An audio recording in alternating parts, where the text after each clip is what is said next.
കൂടല്ലൂർ മസിനഗുഡിയിൽ ജനവാസ മേഖലയിലിറങ്ങിയ കാട്ടാന റേഷൻ കട തകർത്ത് അരിയും പരിപ്പും ഭക്ഷിച്ചു. തിങ്കളാഴ്ച രാത്രിയാണ് സംഭവം. കടയുടെ മുൻഭാഗം തകർത്ത ആന ഭക്ഷ്യധാന്യങ്ങൾ പുറത്തേക്ക് വലിച്ചിട്ടു. ശബ്ദം കേട്ട് നാട്ടുകാർ ഓടിക്കൂടിയപ്പോഴാണ് സംഭവം അറിഞ്ഞത്.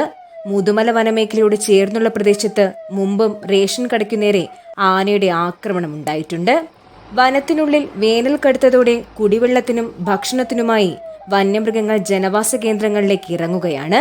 റേഷൻ കടയ്ക്ക് അടിയന്തരമായി സുരക്ഷ ഒരുക്കണമെന്നും വന്യമൃഗങ്ങൾ ജനവാസ കേന്ദ്രങ്ങളിലേക്ക് ഇറങ്ങുന്നത് തടയാൻ വനം വകുപ്പ് ശാശ്വത പരിഹാരം കാണണമെന്നും നാട്ടുകാർ ആവശ്യപ്പെട്ടു.